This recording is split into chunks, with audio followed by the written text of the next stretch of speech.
crime of opportunity, contained within collections from the living. This long stretch of highway is a good indication that my excursion would be ending. The sorry state of the roads were covered in the dead and had me traveling carefully.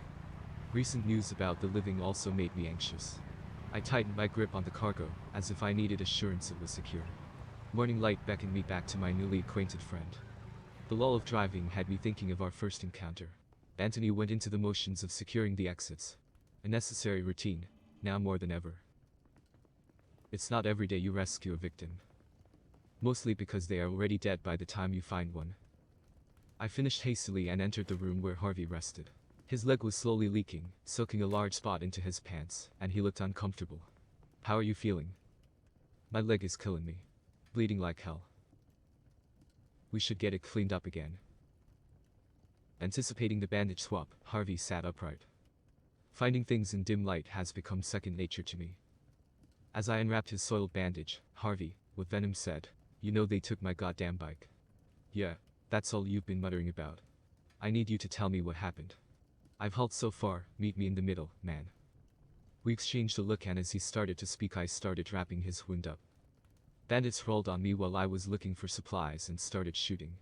Couple of assholes in colored bandanas yelled at me that I was on their grounds.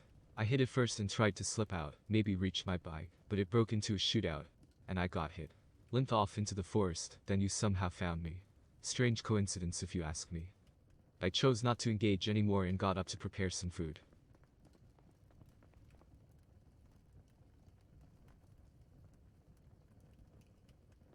I opened a can of cold beans and headed back to the bedroom. "I got you something to help you recover." Harvey was laying down again and unresponsive.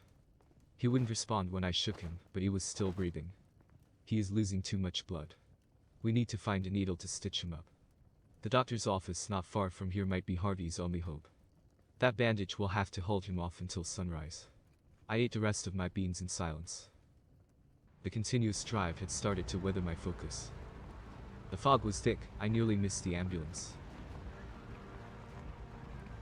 I could smell the pile of bodies rotting in the sun, their putrid flesh sloughing off as my tires passed over. Before comprehension, there was a bandit approaching, shotgun brandished. I only knew he was part of the very same group when I saw his yellow bandana. I started to come up with a convincing excuse to get out of this situation with my life. "Turn it off." I complied.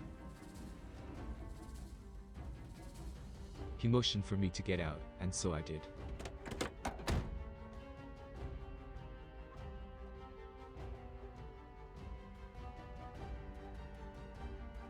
He pushed me along to the back side of the roadblock. The stench of the decay was even worse outside my car. I noticed a bike that looked how Harvey had described. The raider's footsteps closed in behind me, and he began to circle me like a hound, moving closer until we were face to face. I completely forgot I was still holding the medkit, and I could see him eyeing it. "It's for my little girl," gesturing towards the medkit. "She got injured fleeing the dead, nearly was bit by one of them yesterday. She needs to be sewn up quickly, or she could get a lot worse." He asked no more questions, his eyes darting up and down over me. He had a flippant demeanor and was fidgety. It seemed he could hardly contain himself. "Start walking." It seems he was convinced by my performance. I pulled off, being distraught and desperate, yet did not oversell. All at once, a blast went off and pellets embedded themselves in the wreck beside me. I was already running when the second shot came. If I was hit, I did not feel it.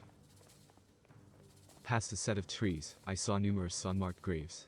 The dirt bulged and I wondered how many bodies were contained in each. With horns in the distance, a large shape emerged from the fog.